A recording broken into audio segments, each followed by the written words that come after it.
Halo semuanya, perkenalkan kami dari kelompok 2 yang beranggotakan saya Fauzan Noval dengan NIM 240201191940117.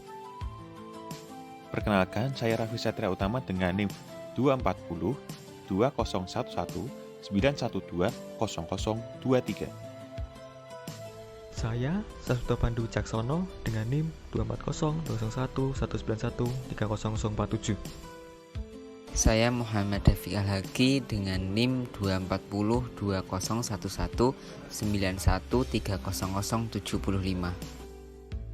Saya Cindana Kusuma Hati dengan NIM 240 201 191 20001. Saya Indah Larasati dengan NIM 240 2011 81 251. Saya Alfi Erika Tauning Paramita, NIM 240 2011 912 0011. Dalam video ini, kami akan sedikit memaparkan tentang pemanfaatan ikan cakalang di Indonesia.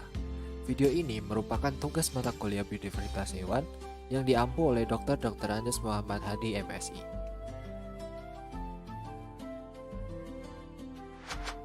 Indonesia merupakan negara maritim dengan luas perairan yang lebih besar dibandingkan dengan daratan. Luasnya perairan Indonesia membuat Indonesia memiliki keanekaragaman hayati laut tertinggi di dunia. Indonesia dikenal kaya akan keanekaragaman hayati lautnya karena memiliki 8.500 spesies ikan, 555 spesies rumput laut, dan 950 spesies biota terumbu karang. Sumber daya hayati laut ini merupakan aset negara yang dapat digunakan sebagai penyedia sumber protein yang utama. Ikan merupakan salah satu bahan pangan hewani yang memiliki kandungan asam amino esensial yang lengkap, kandungan asam lemak tidak jenuh yang tinggi, serta kandungan vitamin dan mineral yang cukup. Salah satu contohnya yaitu ikan cakalang.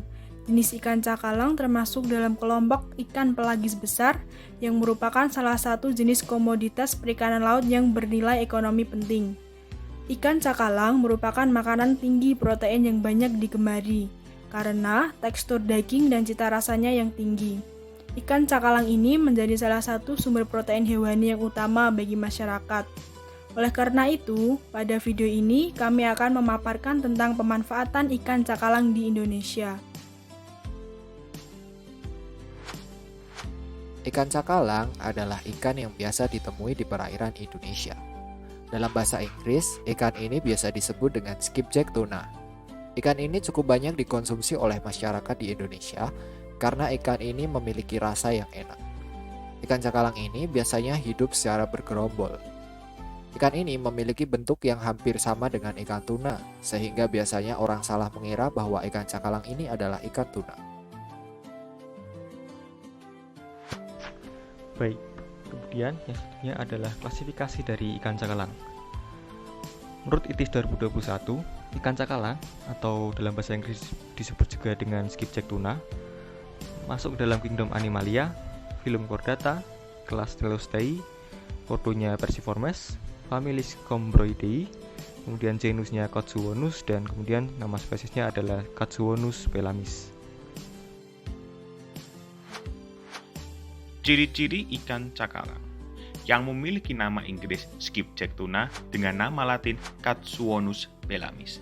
Ikan ini memiliki bentuk tubuh fusiform memanjang dan agak bulat, tapis insang atau gill rex berjumlah 53-63 pada helai pertama, mempunyai dua sirip punggung yang terpisah. Pada sirip punggung yang pertama terdapat 14-16 jari-jari keras, jari-jari lemah pada punggung kedua diikuti 7-9 finlet.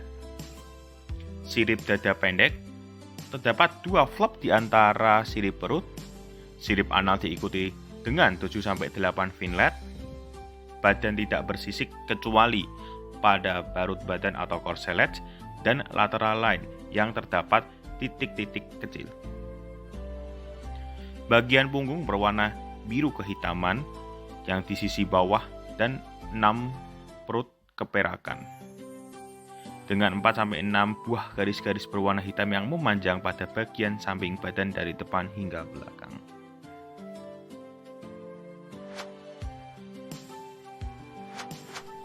ikan cakalang mulai memijah ketika berukuran panjang sekitar 40 cm. Setiap kali memijah, cakalang dapat menghasilkan 1 juta sampai 2 juta telur. Cakalang memijah sepanjang tahun di perairan Khatulistiwa, antara musim semi sampai awal musim gugur di daerah subtropis. Dan waktu pemijahan akan semakin pendek dengan semakin jauh dari Khatulistiwa. Pemijahan cakalang sangat dipengaruhi oleh perairan panas. Sebagian besar larva cakalang ditemukan di perairan dengan suhu di atas 24 derajat Celcius. Penyebaran ikan cakalang secara kedalaman vertikal di siang hari dimulai dari permukaan sampai kedalaman 260 meter. Sedangkan pada malam hari cenderung ke permukaan. Cakalang jarang muncul ke permukaan perairan ketika perairan keruh, karena daya penglihatannya sangat berkurang pada waktu air keruh. Cakalang sering membentuk gerombolan untuk melakukan migrasi jarak jauh dengan melawan arus. Karena bisa bergerombol di perairan pelagis hingga kedalaman 200 meter, cakalang dapat pula dikatakan sebagai ikan yang berpindah di perairan dangkal. Hewan ini juga dapat menyelam hingga kedalaman 40 meter di daerah tropis. Karena tingkat transparansi air laut yang tinggi dan perubahan temperatur yang tidak terlalu besar. Itulah alasan mengapa ikan cakalang banyak sekali ditemui di Indonesia. Indonesia memiliki suhu yang panas dan juga memiliki perairan laut yang cukup jernih sehingga menjadi habitat yang sesuai dengan ikan cakalang.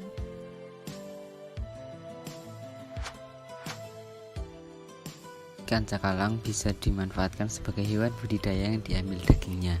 Daging ikan cakalang dikenal sebagai daging yang memiliki tekstur tebal dan berasa cukup manis.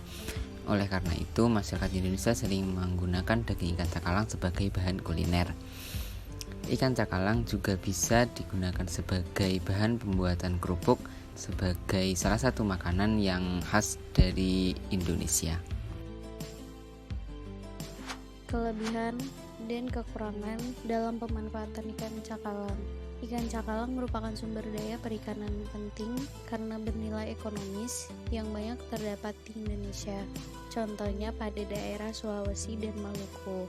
Para nelayan ikan cakalang menggantungkan hidupnya atau menafkahi hidupnya dengan memberdayakan sumber daya ikan cakalang yang ada di perairan Sulawesi dan perairan Maluku. Ikan cakalang ini mengandung asam lemak omega 3 yang dapat dikonsumsi untuk ibu hamil. Kandungan omega 3 ini cukup tinggi, yakni sekitar 8,5 gram per 100 gram daging. Ikan cakalang dimanfaatkan oleh warga-warga sekitar sebagai sumber mata pencaharian dalam kehidupan sehari-hari. Kelemahan dari pemberdayaan ikan cakalang ini apabila terus-menerus dapat mengakibatkan populasi ikan cakalang menurun dan apabila dikonsumsi oleh manusia akan menyebabkan keracunan. Gejala keracunan ini meliputi mual, muntah, kram perut, diare, dan sakit kepala.